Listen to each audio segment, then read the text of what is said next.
Sira ka ba? Hindi tayo mamamatay tao, no? Sa kasabi nga nila, be kind to animals.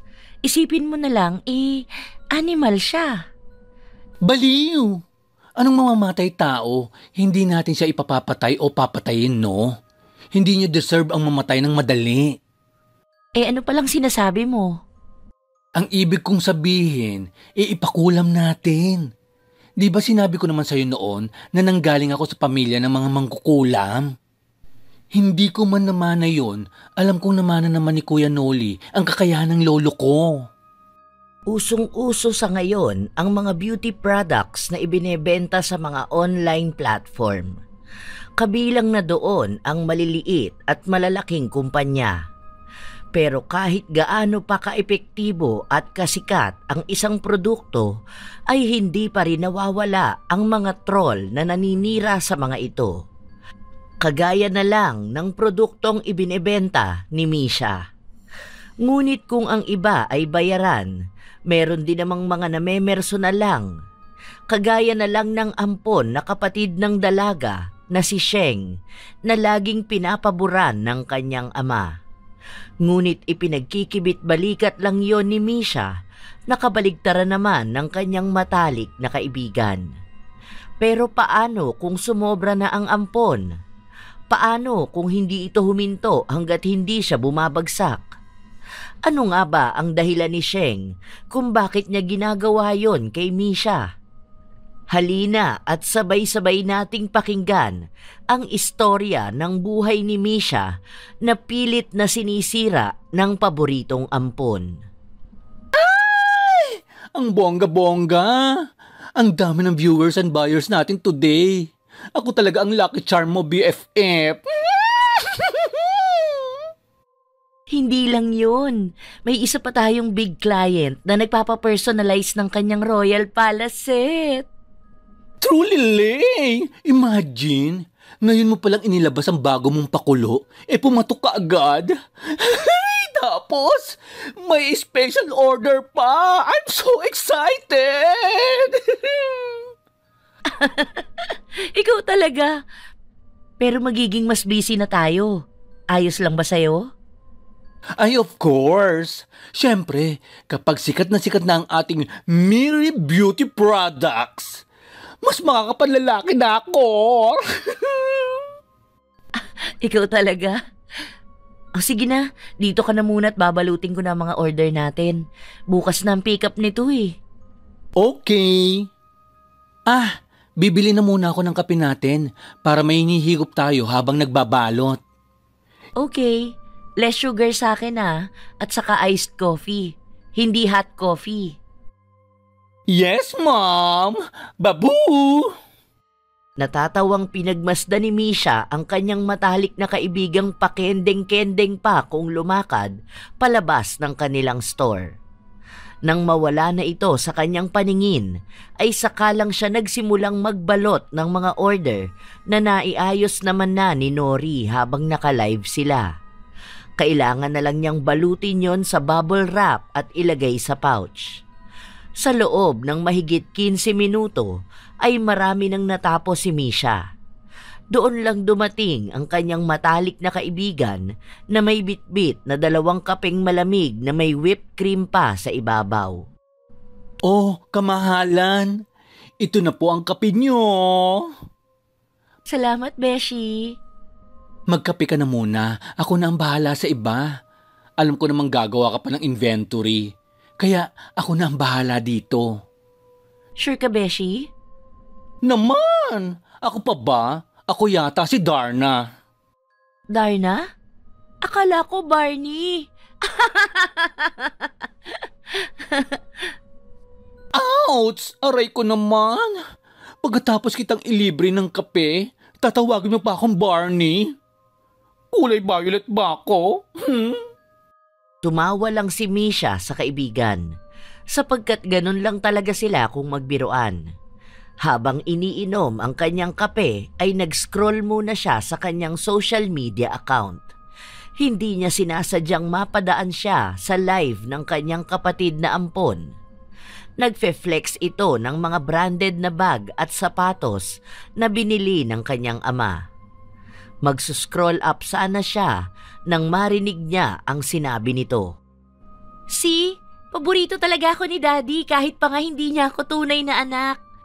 Paano ba naman kasi ang totoong anak niya walang kwenta?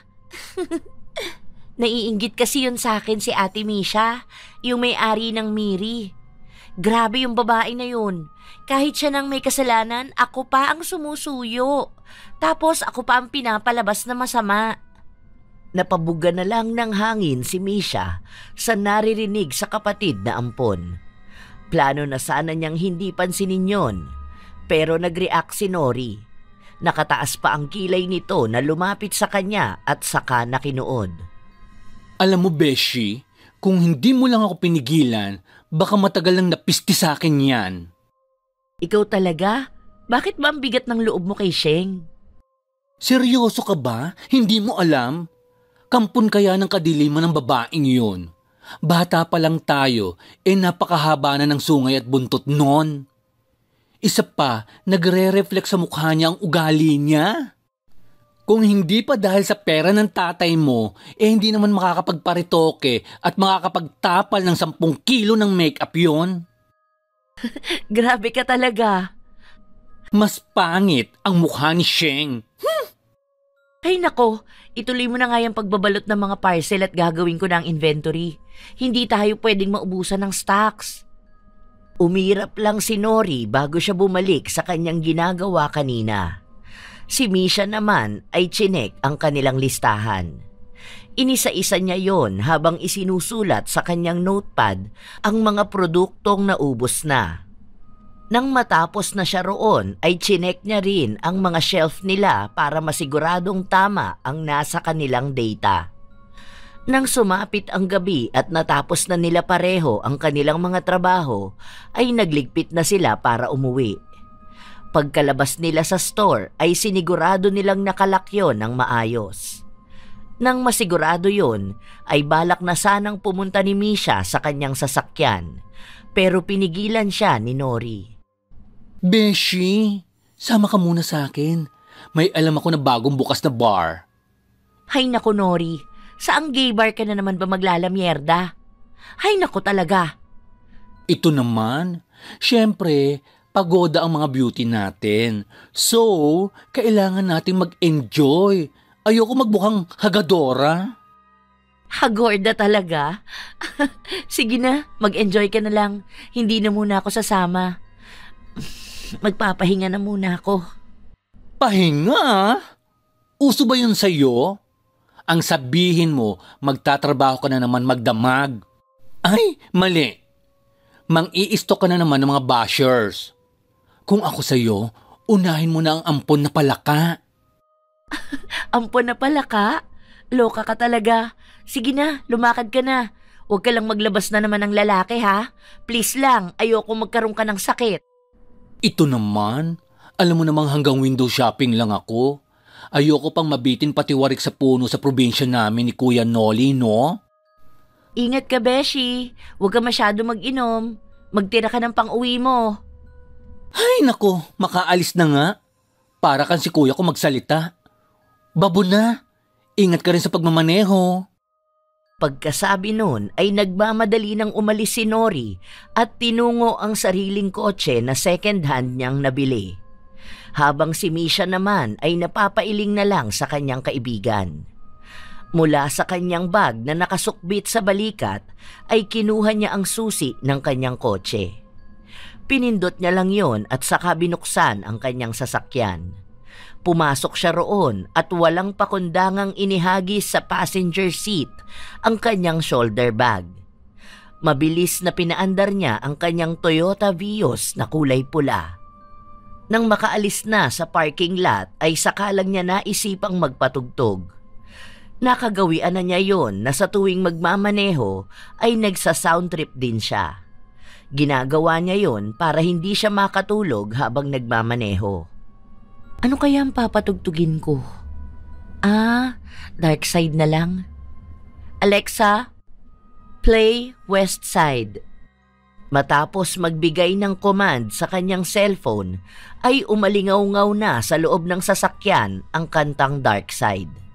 Sinasabayan pa niya yon. May pa-flip-flip pa siya ng kanyang mahabang buhok na animo ay nasa isang music video. We got the whole world locked down, going on and on, it don't stop. Naputol ang kanyang pagkanta nang biglang huminto ang kanyang pinatutugtog at napalitan yon ng kanyang ringtone. Napabuga na lang siya ng hangin bago pa simpleng sinulyapan ang kanyang cellphone. Nakita niya na ang kanyang daddy ang tumatawag sa kanya. Ngunit imbis na sagutin ang tawag, ay dinedman na lang yon ng dalaga. Ilang beses pang muling tumunog ang kanyang telepono, ngunit wala siyang balak na sagutin yon. Hay nako, pasensyahan na lang po tayo, Daddy. Ayokong magtalo na naman tayo, kaya mas mabuti pang hindi na muna tayo mag-usap. Hay, na-miss na po kita. Pero alam ko, tungkol na naman kay Sheng ang itinawag mo. Katulad na lang nung bago pa lang ako sa negosyo, tinawagan mo lang ako para kay Sheng. Ay, grabe. Sa huling pagriring ng kanyang cellphone ay mabilis na dinampot niya yon at saka inilagay sa airplane mode. Ilang sandali pa ay malapit na siya sa kanyang sariling bahay na nabili lang niya nung nakaraang taon. Hindi yun mansyon, kung hindi isang simpleng bungalow type lang na bahay na nasa loob ng isang subdivision. Pagkapasok niya sa subdivision ay nagmaneho pa siya ng mahigit 5 minuto bago niya natanaw ang bahay na naipundar niya. Sa harap nun ay may isang Mercedes-Benz na batid niya kung sino ang nagmamay-ari. Kaya naman wala sa loob na bigla siyang napapreno. Huh? Daddy? Anong ginagawa niya rito? Paano niya nalaman kung saan ako lumipat? Ay, mukhang wala talaga akong kawala. Ilang beses pa siyang bumuntong hininga bago muling pinaandar ang kanyang kotse. Inihinto niya yon sa tapat ng sasakyan ng ama. Pagkahinto pa lang niya ay kaagad na may lumabas sa Mercedes-Benz. Naka-formal attire ito at may hawak na kung ano sa kamay. Ilang beses pang muling nagpakawala ng hangin si Misha bago tuluyang bumaba. Kinuha niya ang kanyang shoulder bag at seryosong hinarap ang panauhing hindi inaasahan. Dad, ano pong ginagawa niyo rito? Kaarawan ni Sheng sa susunod na linggo. Gusto ko sanang pumunta ka. Kahit para lang sa formality. Ayoko may masabi na naman ng mga kamag-anak ng iyong ina sa amin. Iniimbitahan mo ko? Bakit po? Alam po ba ng paborito niyo na pinapapunta niyo ko? Hindi ko malaman kung bakit ba ganyan ka kay Sheng. Wala namang masamang ginagawa sa iyo ang kapatid mo, ha? Hindi ko siya kapatid sa dugo. Naging kapatid ko lang siya dahil inampun mo siya nung namatay si Mami. So, technically, hindi kami magkapatid. Bastos ka talaga! Napakabait na bata ni Sheng. Ikaw lang naman ang lagi nang aaway at mainit ang dugo sa kanya. Hindi ko inakala na lalaki kang ganyan. Hindi ka naman ganyan noon eh. May kailangan ka pa ba? Pagod kasi ako at gusto ko na magpahinga. Umiiwas ka na naman. Ay, sige na, magpahinga ka na. Kunin mo na lang ito. Alam kong hindi ka lakihan ang iniwang pamana sa iyo noon ng nanay mo. Ano? Daddy, kahit hindi kasing dami ng pera mo ang iniwan sa akin ni Mami, sapat lang yon para sa akin. Nakabili nga ako ng sarili kong bahay at kotse. May negosyo na rin ako. Isa pa, kontento ako sa kung anong meron ako ngayon. Kunin mo na lang. Maotoridad man at talagang nakakatakot ang aura ng ama ay nagmatigas si Misha. Hindi niya kinuha ang kung anumang iniaabot nito. Bagkus ay nakipagtitigan siya kay Manny at nakikipagmatigasan. Naunang sumuko ang kanyang ama. Lumapit ito sa kotseng kanina lang ay minamaneho ni Misha at ibinababa sa hood nun ang isang paper bag. Nang mailapag na yon ay dumiretso na ang may edad na negosyante sa kanyang Mercedes-Benz at mabilis na umalis sa eksena. Naiwan namang nanginginig si Misha. Hindi dahil sa takot, kundi sa sakit na kanyang nararamdaman. Lalo na sa kaisipang ang dahilan lang ng pagpunta nito ay ang pag-imbita sa kanya sa kaarawan ni Sheng. Nang sa ganon ay matigil na ang pamilya ng kanyang ina sa pagkastigo sa ama sa pagpili sa ampon nito kaysa sa kanya. Ay, kailangan kong tanggapin na si Sheng ang mahal ng aking ama. Hindi ko na alam kung ano pang mararamdaman ko. Napapailing na nilapitan at dinampot niya ang paper bag na iniwan ng ama. Hindi na niya tiningnan kung ano ang laman nun. Dumiretso na siya sa pinto ng kanyang bahay at saka binuksan ito. Pagkapasok pa lang niya ay inihagis niya sa kanyang sofa ang paper bag. Dahil sa hindi siya nakatingin ng gawing yun, ay sumala ang paper bag sa sofa. Dahilan para bumaliktad yun at matapon ang mga laman. Napahinto si Misha nang marinig na parang may kumalansing sa sahig na kasama sa laman ng paper bag. Kaya naman nilapitan niya ang mga nahulog at nakita roon ang isang bungkos ng susi. Napapaisip na dinampot niya ang ibang kasama nito na nasa sahig. 3 folder yon na kulay pula na may lamang mga papel. Kunot ang noo na binuklat niya yon. Ano to? Mga dokumento? Para saan? Binuklat niya ang lahat ng dokumento at binasa ang mga yon. Napataas ang kilay niya nang mabasa ang nilalaman nun.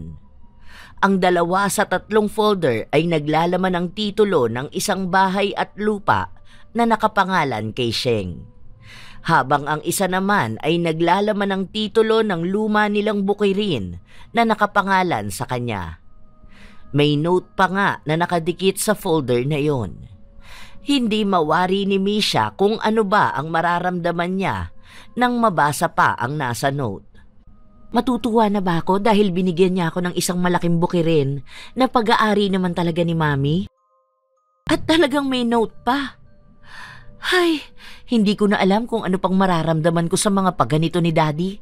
Hindi pa ba sila masaya na lumayo na lang ako? Walang ganang ibinaba niya ang mga hawak at saka dumiretso sa kanyang kwarto. Kumuha lang siya ng pamalit na damit at tinungo ang banyo. Pagkapasok pa lang ay naghubad na siya ng kanyang mga damit at itinapat ang kanyang sarili sa ilalim ng shower. Pilit na iniaalis sa kanyang isipan ang lahat ng gumugulo sa kanya. Hay, hindi ko na alam kung paano ako magkakaroon ng katahimikan. Lumayo ako sa kanila para mahanap ang peace. Pero bakit patuloy pa rin sila sa paggambala sa akin? Ano pa bang gusto nila sa akin?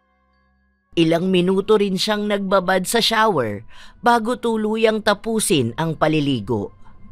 Pagkatapos niyang maligo ay inabala na lang niya ang kanyang sarili sa paggawa ng letter of order sa chemist na gumagawa ng kanyang mga produkto. Nasa kalagitnaan siya ng paggawa nun nang makatanggap siya ng tawag mula kay Nori. Kunot ang noong sinagot niya yon. Beshi, napatawag ka. Makikitulog muna ako dyan sa'yo. Bakit? May nangyari ba? Ay nako, pagdating ko na lang dyan. I'm on my way. Okay, sige. Ingat ka sa... Hello? Nori? Hindi natapos ni Misha ang kanyang sasabihin dahil binabaan na pala siya ng kanyang kausap. Napapabuntong hininga na lang ang dalaga sa ginawa ng matalik na kaibigan. Nang maibaba ang kanyang cellphone, ay kaagad siyang nag-order ng kanilang makakain. Tutalay hindi pa naman siya naghahapunan. Umorder lang siya ng pizza at pasta sa pinakamalapit na pizza parlor sa subdivision niya. Ilang minuto pa ang lumipas, dumating na ang kanyang order. Inayos niya yon sa kanyang 4-seater table sa komedor. Ilang sandali pa ay nakarinig na siya ng sunod-sunod na busina mula sa labas. Sumilip muna siya sa bintana bago binuksan ang pinto at sumigaw sa lalaking kabababa lang ng sasakyan nito. Bukas yan! Hindi ko pa naman inilalak yan! May pabusi-busi na pang nalalaman to. Hoy, narinig ko yun ha. Grabe ka talaga sa beauty ko. May food na tayo? Yan ba ang dahilan kung bakit dito ka matutulog? Of course not. Bumili rin ako ng isang bucket ng chicken sa KFC. At may sasabihin ako sa'yo. Napaka-importante ng ichichika ko sa'yo. Tara na sa dining at ichika mo na lang yan habang kumakain tayo. Magkasunod na pumasok ang dalawa at nagtungo sa komedor. Doon ay pinagsaluhan nila ang dalang manok ni Nori at ang mga inorder ni Misha. Habang kumakain ay panay rin ang kwento ni Nori sa nangyari sa ilang minutong magkahiwalay sila. Pero hindi pa ron natatapos ang lahat. At yung demonyita mong kapatid na ampon, naku, ang sarap ilagay sa drum at ihulog sa dagat. Lunukin mo nga muna yung kinakain mo. Bakit? Nagkita ba kayo sa bar? Hindi na ako natuloy sa bar. Kasi habang nasa daan ako papunta sa bar, napanood ko na naman ang live ng bruha. Aba, wala yatang ibang alam gawin yun kung hindi ang siraan ka. Huwag mo nalang pansinin. Ay naku, alam mo ba kung ano ang mga sinasabi? Aba, sinabihan ka pang magnanakaw. At ang isang ebidensya pa daw ay ang ating Miri. Boba talaga yun? Ha? Magnanakaw? Anong ibig mong sabihin? Uminom muna ng soft drink si Nori bago ipinagpatuloy ang kanyang kwento base sa napanood niyang live ni Sheng. Ang sabi ba naman ng bruha, ninakawan mo daw ng 100 milyon ang iyong pudra. Ninakaw mo rin daw ang ilang mga alahas niya para makabili ka ng mga luho at maipatayo ang Miri. Aba, nakakainis! Ay, yaan mo na siya? Ay, no! Kung hindi mo siya papatulan, bakit hindi na lang natin patikimin ang babaitang yon para magtanda siya?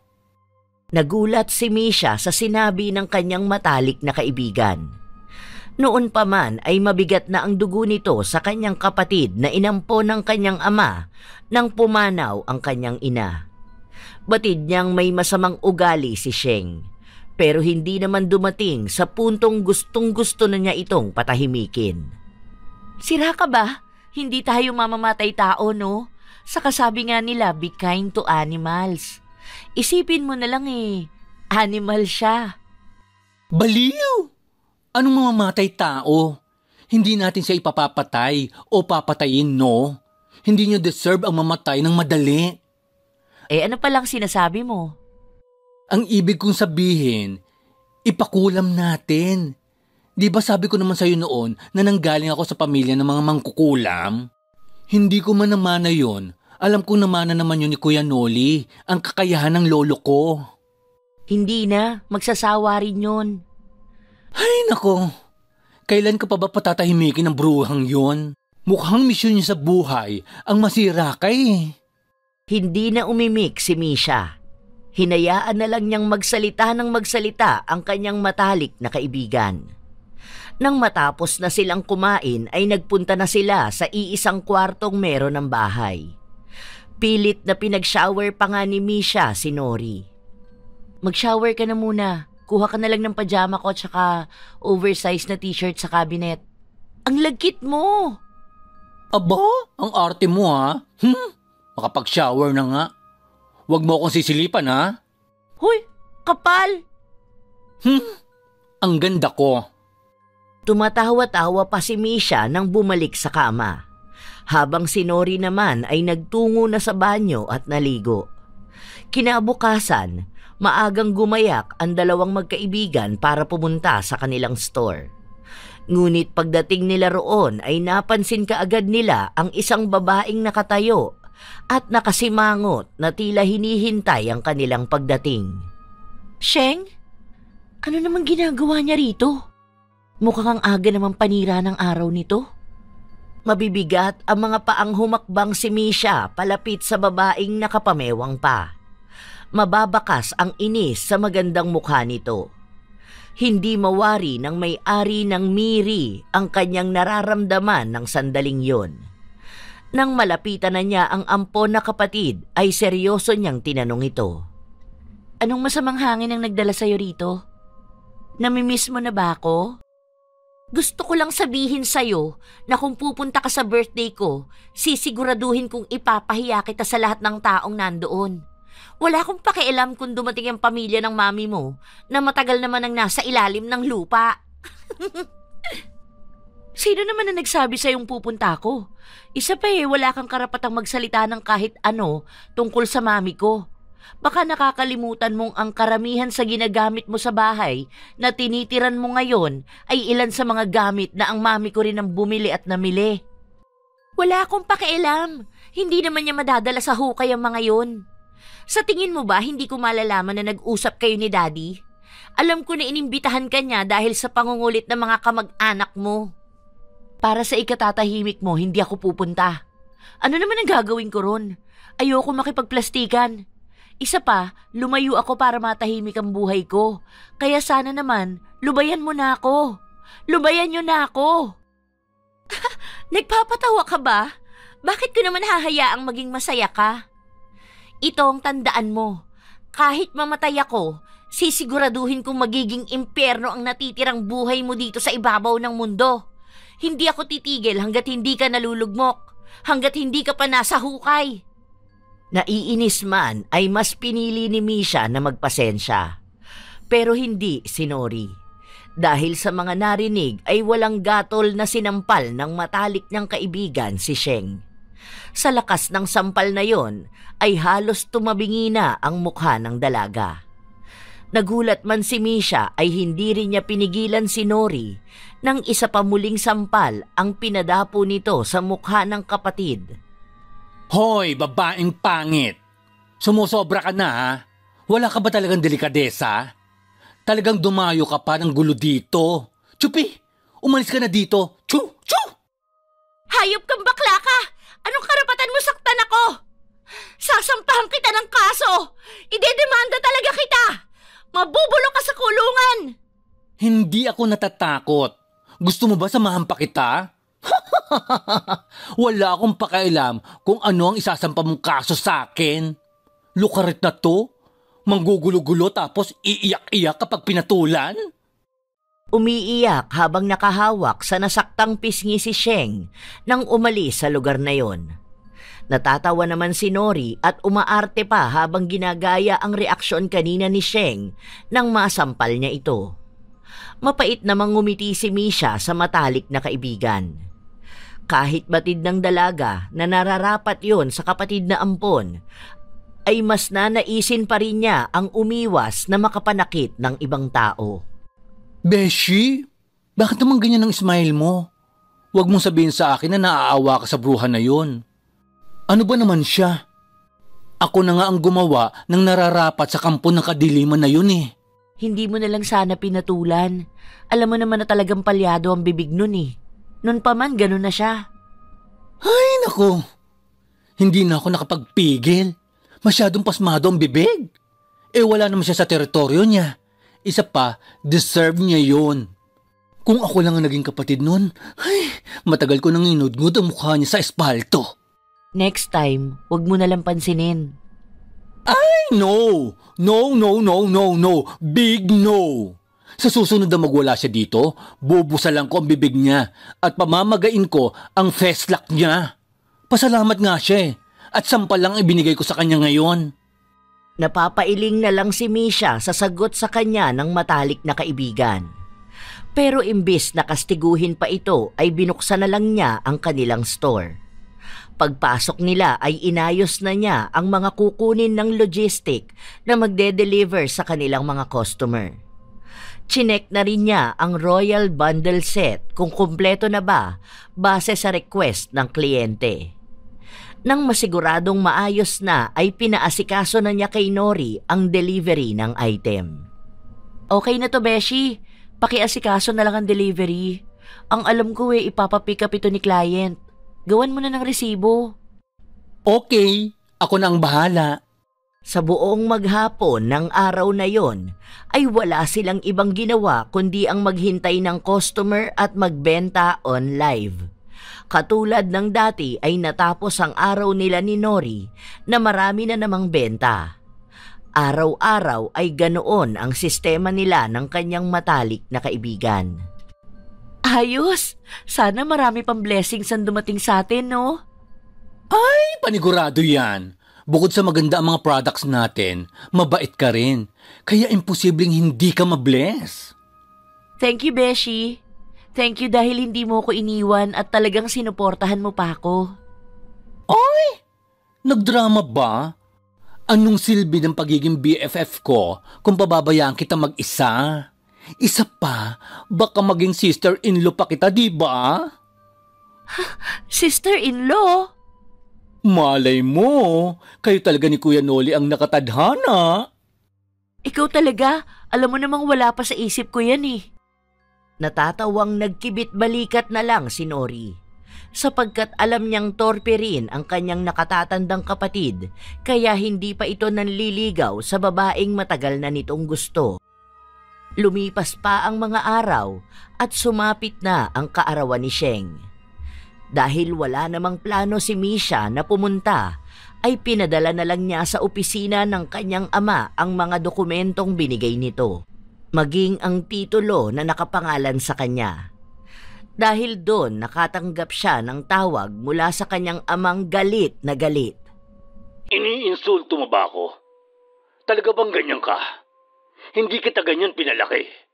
Bakit ba kasi hindi mo nalang gayahin si Sheng na marunong sumunod sa magulang? Kahit kailan talaga, soil ka. Hindi ka na nga pupunta, ibinalik mo pa ang mga dokumentong ibinigay ko sa'yo. Wala ka talagang kwenta. Wala kang silbi. Ano na lang ang sasabihin ng mga tito at tita mo? Tapos na po ba kayo? Kung wala na po kayong sasabihin, ibababa ko na. Kailangan ko pa po kasing asikasuhin ang negosyo namin ni Nori. Bye. Ang bastos talaga ng bibig mo. Ito ang tandaan mo. Anak lang kita. Anak mo lang ako sa dugo at papel. Pero kahit kailan, hindi ka naging ama sa akin. Hindi po ba si Sheng lang ang magaling sa paningin nyo? E di tigilan na ninyo ang panggugulo sa akin. Matagal ko nang pinutol ang pagiging anak ko sa'yo. Simula nang umalis ako sa mansyon, isa na lang akong Misha Ferrer at hindi na Misha Ferrer Morales. Aba, talagang maldita ka. Hindi na pinatapos pa ni Misha ang iba pang sasabihin ng kanyang ama dahil batid niya na pagmumurahin lang siya ni Manny. Kilala niya ang kanyang ama. Sa buong buhay niya ay lagi itong nagmumura kapag kinokontra. At madalas ay siya ang nakakatanggap ng masasakit na salita at mura mula rito. Tanging si Sheng lang ang mabait at mabuting anak sa paningin nito. Umiiyak na ibinagsak na lang niya ang kanyang sarili sa gitna ng kama. Doon ay ibinuhos niya ang lahat ng sama ng loob sa ama. Ano bang nangyari sa'yo, Daddy? Hindi ka naman ganyan nung buhay pa si Mami. Bakit ganito na ang trato mo sa akin? Magdamag na umiiyak si Misha. Hindi na niya namalayang nakatulog na pala siya na masama ang loob sa ama. Kinabukasan ay parang walang nangyari. Bumangon siya at ginawa ang kanyang daily routine. Nagpunta siya sa store na may suot na sunglasses dahil sa pamamaga ng kanyang mga mata. Inabutan na niya roon si Nori na mukhang nababahala. Kunot ang kanyang noo na tinanong ito. Oh, bakit ganyan ang mukha mo? May problema ba? Malaki ang problema natin. Tumawag kanina ang chemist ng Miri. Hindi na daw sila gagawa ng kahit anong products natin. Ano? Bakit daw? Kasi... Ano nga? Sabihin mo na. Alam mong ayoko ng pinag-iisip pa ako. May iba na daw silang nakuha na kontrata. At masigit daw na mas marami silang benefits sa taong iyon. Parang kandilang nauupos na umupo si Misha sa kanyang upuan kung saan ay nagsisilbing working area niya. Ilang beses siyang nagpakawala ng malalalim na buntong hininga. Batid niya na may kinalaman ng kanyang ama at kapatid na ampon sa nangyayari ngayon sa kanya. Hayaan mo na. Hahanap na lang ako ng iba. Susubukan ko ring maghanap. Kung inakala ni Misha na hanggang doon lang ang gagawing aksyon ng kanyang ama at ampon na kapatid ay nagkakamali siya. Dahil simula ng araw na yon ay maraming issue pa ang lumabas tungkol sa kanilang produkto sa negatibong paraan.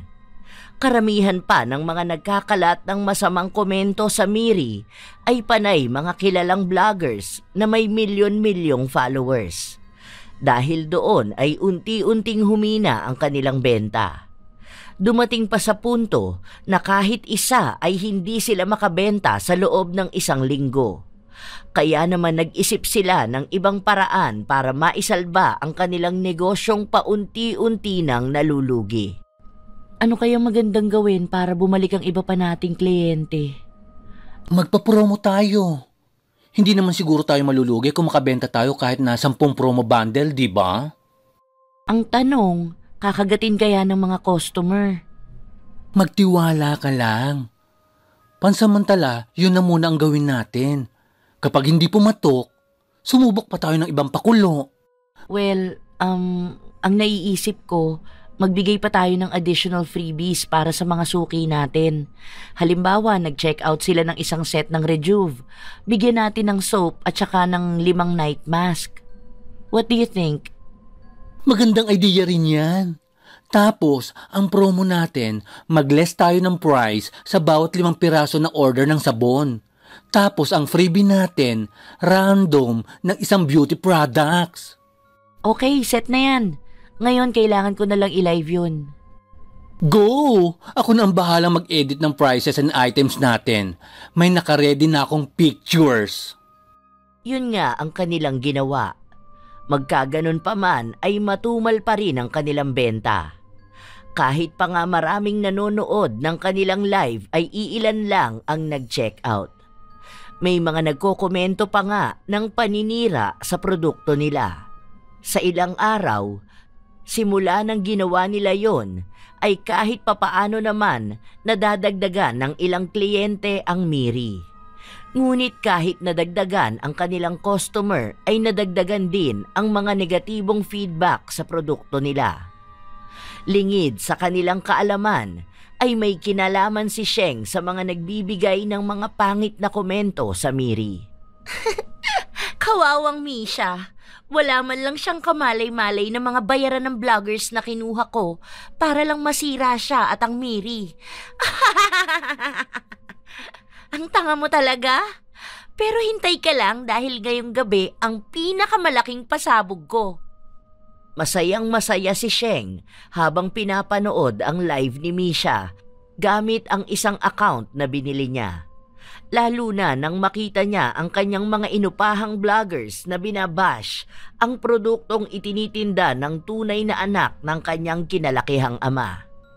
Habang si Misha na walang kaalam-alam ay patuloy na naghahanap ng chemist na kanilang makukuha.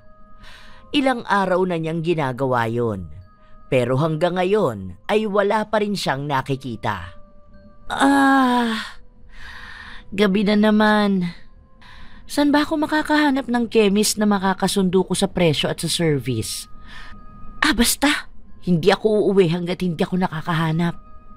Nasa ganong pag-iisip siya nang humahangos na lumapit sa kanya si Nori na galing sa labas para bumili ng kape at hapunan nila. Humihingal pa ito at mababaka sa kanyang mukha ang pagkaaligaga. Beshi! Beshi! Oh, anyari sa'yo? May sunog ba? Mas malala pa sa sunog. Ano ba yun? May chismis ka na naman sigurong nasagap. Ang demonyita mong kapatid. O ano na naman ang ginawa ni Sheng? Hindi mo ba napanood ang last post niya last 5 minutes ago? Ay, mukhang hindi nga. Ikinakalat niya ang isang photo ng nakahubad na babae. At sa palagay ko, gumamit siya ng app na pwedeng mag-edit. Oh, tapos? Mukha mo ang nakalagay sa babaeng nakahubad. Noong una ay parang hindi pa maproseso ng utak ni Misha ang sinasabi ng kaibigan.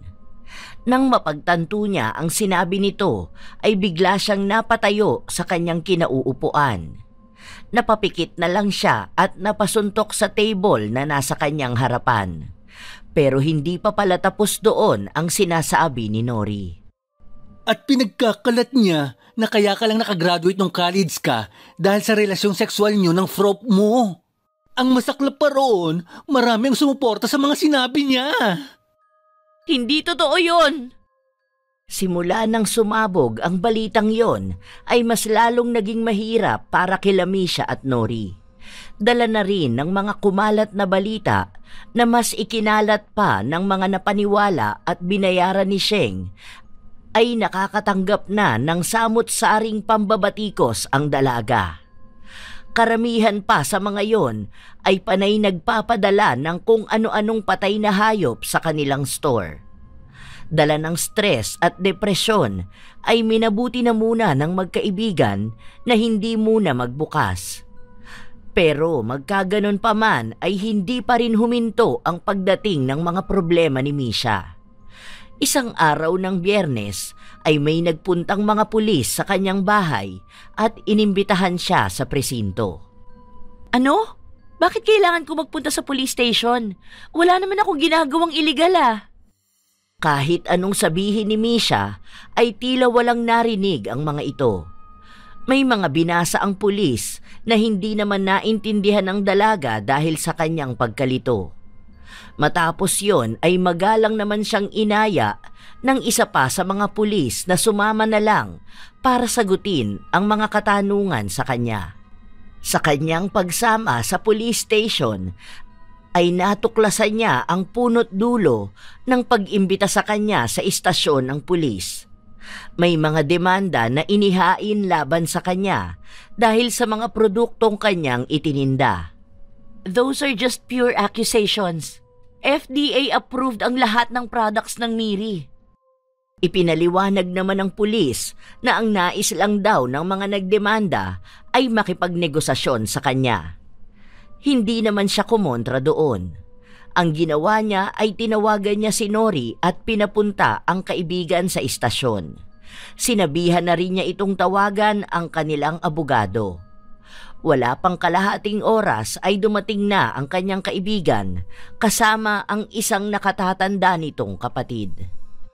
Beshi, nandito na kami. Pasensya ka na kung naghintay ka ng matagal. Nasaan si attorney? Minessage ko na siya. Hindi kasi siya sumasagot sa tawag ko. Ano bang nangyari? Sinabi ni Misha sa matalik na kaibigan ang tungkol sa isinampang demanda sa kanya kaugnay sa kanilang produkto. Maging ang nais ng mga nagdemanda na makipagnegosasyon sa kanila. Sinang-ayunan din ni Nori ang ideya na yon. Ngunit hindi naging maganda ang resulta nun. Dahil sa 5 nagdemanda ay isa lang ang umatras, habang ang 4 pa ay nanghihingi ng danyos sa pinsalang natamo ng mga ito sa balat na ayon sa mga ito ay dahil sa produkto nila. Nais pa sanang ilaban ni Nori na magkokontrademanda na lang sila. Pero dala ng pagod at stress ay mas ninais ni Misha na matapos na lang ang problema at sinang-ayunan ang hinihingi ng mga ito. Sigurado ka ba? Ang laki ng hinihingi nila. At alam ko na set up lang ito. Gumagamit din naman tayo ng mga produkto natin pero wala namang masamang epekto sa mga balat natin. Hayaan mo na. Gusto ko na lang na matapos ito. Dahil buo na ang loob ni Misha ay hindi na kumontra pa si Nori. Nag-set sila ng date kung kailan ibibigay ng Miri ang danyos na hinihingi ng mga nagdemanda. Pagkatapos nun ay hinatid ng magkapatid si Misha sa kanyang bahay. Alam mo, palagay ko, may kinalaman ng bruhang Sheng na yun dito.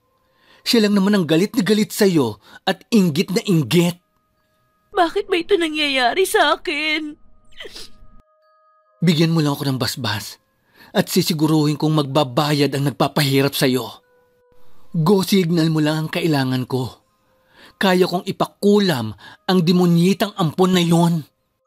Pero... Sa bagay na yan, matutulungan kita. Mas mabuti siguro, Nori, kung pagpahingain mo na muna ang kaibigan mo. Tumangulang si Nori at inalalayan ang kanyang matalik na kaibigan papasok sa loob ng kanyang kwarto. Habang si Noli naman na naiwan sa sala ay isa-isang tiningnan ang mga larawang nakadisplay sa bahay. Nanggaling man sa probinsya ang binata ay hindi naman siya nahuhuli sa mga balita tungkol kay Misha. Hindi dahil sa kaibigan at kasosyo ito ng nakababatang kapatid, kundi dahil may lihim siyang gusto sa mabait na dalaga.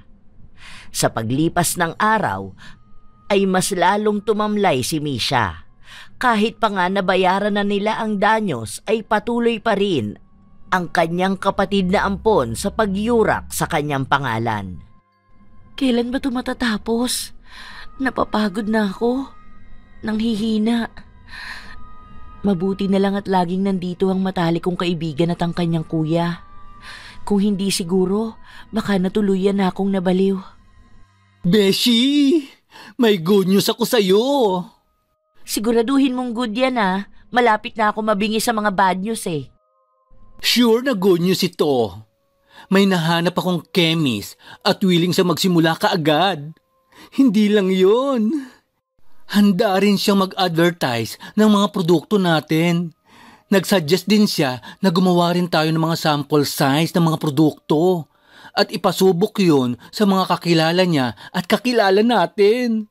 Tapos, magbibigay sila ng mga feedback about it. Talaga? Oh my gosh! Mukhang ayaw talaga ng Diyos na malungkot ako. Salamat, Beshi! Nagyakapan ang dalawa dahil sa sayang kanilang nararamdaman. Lumipas pa ang mga linggo at muling nakatayo ang negosyo ng magkaibigan.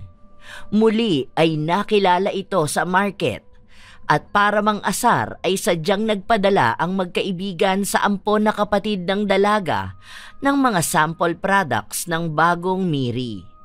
Dahil sa muling pagbangon ni Misha ay mas lalong nainis si Sheng sa tagumpay na tinatamasa nito. Batid niyang magaganda naman talaga ang produkto nito at mataas ang kalidad.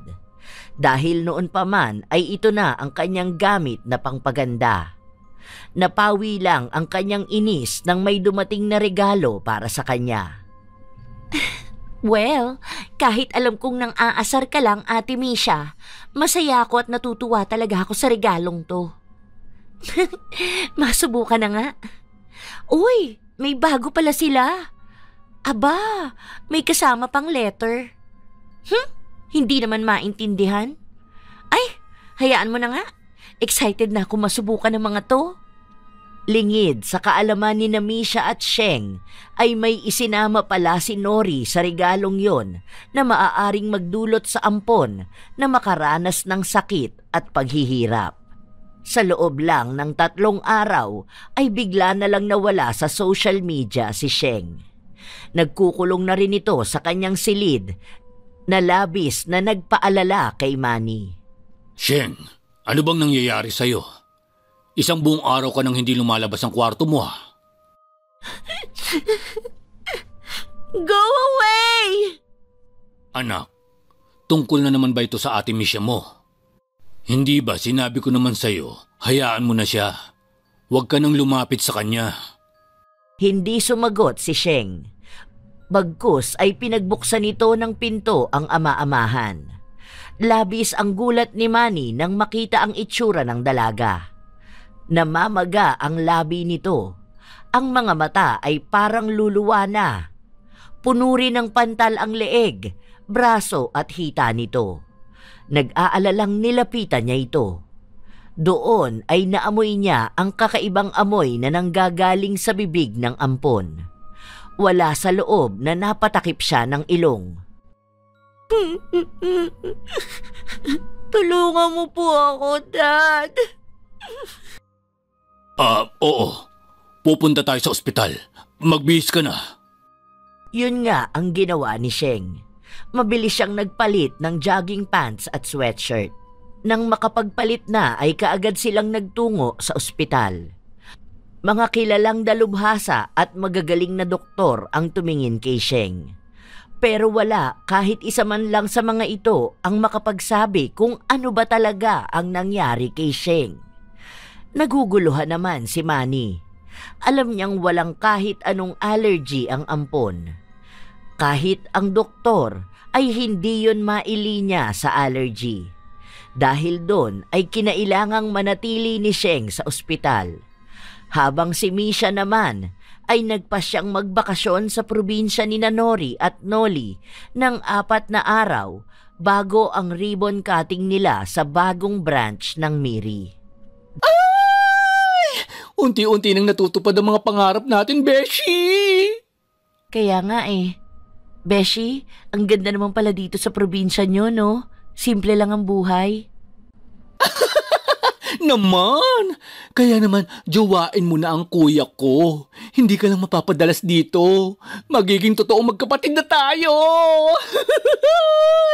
Ay, kinikilig ako kahit iniisip ko pa lang.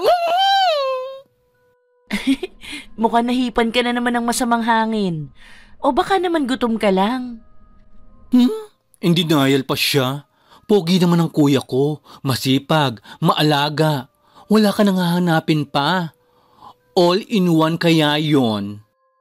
Hay naku, halika na nga sa loob. Baka hinihintay na tayo sa inyo. Di ba ang text mo kanina sa kuya mo malapit na tayo? Dahil sa maliit papasok at sa mapunong lugar ang bahay nila Nori, ay nilakad lang ng magkaibigan ang papunta roon. Ipinarada na lang nila ang kanilang sasakyan sa kakilala ni Nori. Ilang minuto rin silang naglakad bago narating ang malaking bahay na kalahating gawa sa semento at kalahating gawa sa kahoy. Pagdating doon ay hindi nila inabutan si Noli. Bagkus ay nakita nila ang isang kandilang nakabukas sa tabi ng isang kahon na may nakalagay na dayami. Ang weird naman. Wala ang kuya mo pero nag-iwan ng kandilang nakasindi. Lika na sa room ko para makapagpahinga ka na muna. Baka may pinunta lang sandali si kuya. Kinakabahan at natataranta si Nori sapagkat batid niya kung ano ang ginawa ng kanyang nakatatandang kapatid.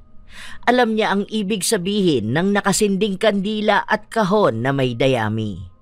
Noong 1 linggo pa sila nag-usap, nasisimula na nito ang pagpaparusa kay Sheng. Habang si Misha naman ay walang kamalay-malay sa ginawang pag-uusap ng magkapatid. Pagpasok sa kwarto, ay pinagpahinga na muna ni Nori ang kanyang matalik na kaibigan. Beshi, pahinga ka na lang muna.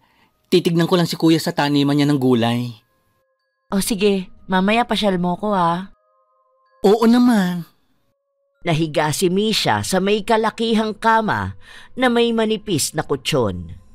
Magkaganon pa man ay iba ang kanyang sayang nararamdaman. Ganitong buhay ang pinangarap noon ng dalaga. Tahimik at payapa. Simple pero masaya.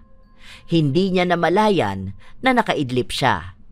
Habang sa labas naman ng silid ay dumating si Noli na may dalang mga gulay. Nilapitan ito ng kapatid na bunso. Kuya, nalimutan mo bang dadating kami? Hindi. Bakit? Ano bang pinag-aalala mo? Baka malaman ni Misha ang ginawa natin. Akala ko ba sasabihin mo sa kanya bago kayo magpunta dito? Hindi ko sinabi. Alam ko kasi na hindi niya gusto yun. Napapailing na lang si Noli sa mga sinabi ng kanyang kapatid. Totoong pumayag siya sa nais nitong gumanti para kay Misha. Pero kung sasabihin ng dalaga na huwag ituloy, ay hindi niya gagawin. Kahit pa nga nakakaramdam din siya ng inis sa ampon na kapatid nito. Samantala, sa ospital ay panay ang reklamo ni Sheng. Hindi lang sa walang maibigay na solusyon ang mga doktor, kundi sa sobrang pangangati na rin ng mga pantal sa kanyang katawan. Dad, hanggang ngayon po ba wala pa rin nahahanap na solusyon ng mga doktor? Akala ko po ba magagaling sila? Bakit hindi niyo po gamitin ang pera niyo? Sinusubukan nilang hanapan ng panglunas kung anong sakit na mayroon ka. Ginagawa ko ang lahat para lang gumaling ka. Kaya sana naman, matuto kang maghintay. Kasalanan to lahat ni Misha. Alam kong siyang may kagagawa nito sa akin. Ano naman ang kinalaman niya dito? Nung isang araw pinadala niya ako ng mga sample products ng Miri. Yun lang naman ang ginamit ko bago ako magkaganito. Isa pa po siya lang naman ang naiinggit sa akin.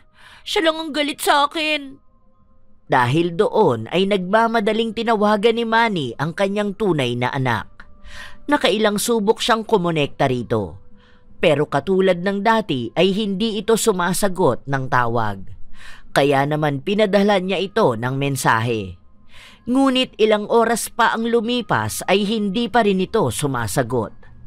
Sinubukan niya muli itong tawagan. At sa pagkakataong yon ay sumagot ang dalaga. Hello? Misha, nasaan ka ngayon? Sir Manny, bakit po? Sir, talagang hindi mo na ako kinikilalang ama mo? I don't want to be rude, pero bakit ba kayo napatawag? Pumunta ka ngayon dito sa Makati Hospital at tignan mo ang ginawa mo kay Sheng. Napakasama mo talaga. Ano na naman ang ginawa ko? Pasensya na pero hindi ako makakapunta. Nasa probinsya ako ngayon nila Nori. Hindi na hinintay ni Misha ang iba pang sasabihin ng kanyang ama. Pinatay niya ang kanyang telepono at tumayo. Nang malapit na siya sa pintuan ay narinig niya ang boses ni Nori na kausap ang nakatatandang kapatid nito. Labis ang gulat niya nang marinig ang pinag-uusapan ng dalawa. Hindi pa ako kontento sa ginawa natin kay Sheng, Kuya Noli. Gusto ko sana na dagdagan mo pa ang intensity ng kanyang pangangate. O kaya, lagyan mo siya ng malaking bukol sa noo. Sigurado ka ba? Hindi ba dapat ihinto na natin ito? Sa oras na malaman nito ni Misha na may kinalaman tayo sa nangyari kay Sheng, baka magalit siya sa atin. Para sa kanya naman ang ginagawa ko Kung magalit man siya, karapatan niya yon. Pero hindi ko kayang tiisin na lagi na lang ganon ang ginagawa ni Sheng sa kanya. Sige, pero huli na to. Hindi na nakatiis ang dalaga at lumabas na siya ng kwarto. Kitang-kita sa mukha ng magkapatid na nagulat sila sa biglaang paglitaw ni Misha. Pero mas nagulat ang dalaga nang makita ang larawan ni Sheng na nasa ibabaw ng kahong may dayami. May mga tulo ng itim na kandila sa iba't ibang parte ng larawan. Nagpapalit-palit ang tingin ni Misha sa magkapatid at sa larawan ng kapatid na ampon. Habang si Nori naman ang unang nakahuma at lumapit sa matalik na kaibigan. Beshi, magpapaliwanag ako. Totoo ba to? Tama bang nakikita ko? Nabanggit ko naman noon sa'yo, di ba? Na galing kami sa lahi ng mga mangkukulam. Akala ko nagbibiro ka lang. Isa pa, sino mag-aakala na totoo pala ang kulam? May paraan pa ba para mabawi ito? Hindi ako sigurado. Matagal na ako may alam sa pangungulam. Pero ngayon ko lang rin ito sinubukan. Napapikit na lang si Misha sa kanyang narinig. Ngayon ay naiintindihan na niya kung bakit biglang tumawag ang kanyang ama at pinapupunta siya sa ospital. Matapos yon ay nagsusumamong tiningnan niya ang magkapatid. Pwede pa ba nating gawa ng paraan? Susubukan ko, pero hindi ako mangangako. Magtatanong rin ako sa kakilala kong albularyo. Beshi, sorry. Hindi ko na talaga kinaya ang mga ginagawa sa'yo ni Sheng Naiintindihan ko. Pero sana, sa susunod hindi mo na ulitin to. Uuwi muna ako ng Maynila. Kailangan kong makaharap sila daddy. Sasamahan kita. Hindi na. Tulungan mo na lang muna si Noli na maghanap ng solusyon para mabawi ito. Bakit ba ang bait mo pa rin kay Sheng kahit na masama siya sa'yo? Hindi ako katulad niya at hindi ko ibababa ang sarili ko para maging magka-level kami. Natatawa ng palihim si Nori sa sinabi ni Misha. Batid niya, totoong mabuti ang kanyang kaibigan, pero talagang brutal kung magsalita ito. Nang gabing yon ay bumiyahe pabalik si Misha sa Maynila. 3 oras din ang kanyang binyahe bago nakarating. Dumiretso siya sa ospital para kausapin sina Sheng at Manny. Kumatok siya ng 3 beses sa silid kung saan ay namamalagi ang ampon na kapatid. Pasok! Dahan-dahan ang ginawa niyang pagbukas at pagpasok sa silid. Nagulantang siya nang makita niya ang kalunos-lunos na itsura ni Sheng. Sobrang maga ang labi nito. Halos nakaluwa na rin ang mga mata. Bukod pa roon ay marami itong pantal-pantal at sugat sa braso at leeg. Anong nangyari sa'yo? Hindi mo ba nakikita? Di ba ikaw ang may kagagawa nito? Masaya ka ba sa nakikita mo? Hindi. Hindi ako ang may gawa. At bakit naman ako maniniwala sa'yo? Dahil alam ko kung sinong may gawa nito. Kung hindi ka lang sana ganyan magsalita, baka hindi niya to gagawin. Sabi ko na nga ba magkasabot kayo ng baklang kaibigan mo. Parehas talaga kayo. Inggit na inggit ba kayo sa akin? Kaya niyo ginawa to? Manong-mana ka talaga sa wala mong kwentang ina. Sumusobra ka na. Kailan mo kaya matatanggap na hindi lahat ng tao ay natutuwa sa ugali mo? Mapanghusga, mapanira. Alam mo ba na handa akong tulungan ka para mawala ang sakit mo na yan? Pero sa mga lumalabas sa bibig mo, parang pinamukha mo sa akin na deserve mo ang kalagayan mo ngayon. Nakakasuka ka. Dala ng inis na nararamdaman ay umalis si Misha sa ospital at umuwi na lang. Pagdating sa bahay ay kaagad niyang tinawagan si Nori. Mabilis namang sumagot ang kanyang matalik na kaibigan. Base sa boses nito ay mukhang masaya ang BFF niya. Beshi! Anong balita? Hello, Misha. Si Noli ito. Nakausap ko ng albularyo dito sa amin. Kaibigan siya ng aking ina. May solusyon na tayo. Kailangan ko lang magdeboto uli sa gitna ng kagubatan. Hindi rin biglaan ang pagkawala ng nilagay ko na kulam. Pero paunti-unti, magiging maayos din ang lahat. Ganun ba? Sige, salamat. Dumaan pa ang mga araw at unti-unting nawawala ang pagkamaga ng bibig at mata ni Sheng. Nakatanggap din siya ng mensahe mula sa matalik na kaibigan ni Misha. Ayon sa mensahe, ay sinabihan siya nito na magpasalamat sa nakakatandang kapatid na dalaga. Dahil kung hindi dahil sa kanya, ay hindi magdadalawang isip si Nori na ituloy ang nasimulan na. Dala ng takot ay kinausap ni Sheng ang kinalakihang ama. Daddy, sa palagay ko, panahon na po para humingi ako ng tawad kay Ate Misha. Aaminin ko po na ako talaga ang nangaaway at nanggugulo sa kanya. Kahit kailan po hindi ako pinatulan ni ate. Ako lang po talaga ang pilit na naninira at naiinggit sa kanya. Sana po, samahan niyo ko. Ano? Ibig mong sabihin, hindi totoo lahat ng sumbong mo sa akin? Umiling si Sheng at humingi rin ng tawad sa kinalakihang ama. Hindi naman nagalit si Manny. Bagkus ay sinisi nito ang kanyang sarili dahil sa pagiging bingi at bulag sa katotohanan. Nang araw na yon ay tinungo nila ang main branch ng Miri. Ngunit sa kasamaang palad ay wala roon ang kanilang hinahanap. Kaya naman pinuntahan nila ang bago nitong branch na 1 linggo pa lang nagbubukas. Pagdating doon ay makikitang napakaraming tao ang namimili. Nagmukha na nga itong mini Watsons. Masayang pinagmasdan ni Manny ang tagumpay ng kanyang totoong anak. Napansin naman sila ni Nori na siyang nagkakaha. Nilapitan sila nito at tinanong. Mawalang galang na. Pero anong ginagawa niyo po rito, Mr. Manny? Ako na po, Dad. Gusto ko lang humingi sa'yo ng tawad. Gusto rin sana naming makausap si Ate Misha. Ate? Tinawag mo siyang ate? Manggugulo ka na naman ba? Hindi.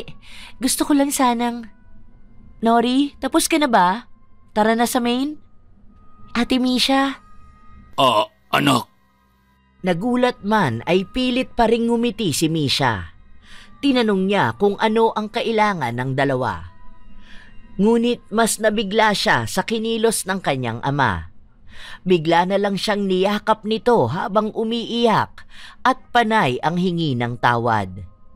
Maging si Sheng ay paulit-ulit na nagsosorry. Hindi naman matigas ang kanyang puso, kaya naman pinatawad niya ang mga ito. Ngunit isang hiling din ang kanyang hiningi. Hindi ako pinalaki ng aking ina na magtanim ng galit sa ibang tao. Kaya pinatatawad ko na kayo. Pero sana, palayain niyo na rin ako. Gusto ko lang ng payapa at tahimik na buhay. Simula ng araw na yon, ay nakuha na ni Misha ang katahimikang inaasam. Yung walang kaaway at walang nanggugulo. Naging number 1 endorser na rin nila si Sheng.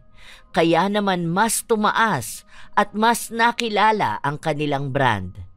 Paminsan-minsan ay inaaya rin siya ng mga ito para sa hapunan. At dahil nga matalik niyang kaibigan si Nori, ay lagi itong kasama. Sa buhay, hindi man sa lahat pero karamihan ay naiinggit tayo sa mga bagay na akala nating mas nakakahigit sa atin. Pero hindi yon basihan para siraan at guluhin natin ang isang tao na wala namang ginawang masama sa atin. Sa parte naman ng ama, ang pagiging magulang ay hindi nababase sa kung kanino tayo pumapanig. Bilang isang magulang ay mas nararapat na maging pantay tayo ng pagtingin sa ating mga anak, maging sa totoo o sa ampon man natin. Shout out sa ilang mga masusugid na tagapakinig ng mga istorya ni Lola Telang. Mike James Tapak, Vicky Yabut, Lydia Lopez, Trish Salinio, Miko Win Mark Cabrera, Bing Baribar, Buboy Gulyem, Alma Naong, Lovely Rose Roa, Desiree Reganit, Angelina Ignacio, Ellen Keano, Hazel Fiesta, Marites Nalika, Marie the Lightworker, at Dariel Blan. Ako ang inyong Lola Telang at maraming salamat sa inyong walang sawang pagsuporta at pakikinig. Hanggang sa susunod na istorya, mga apo.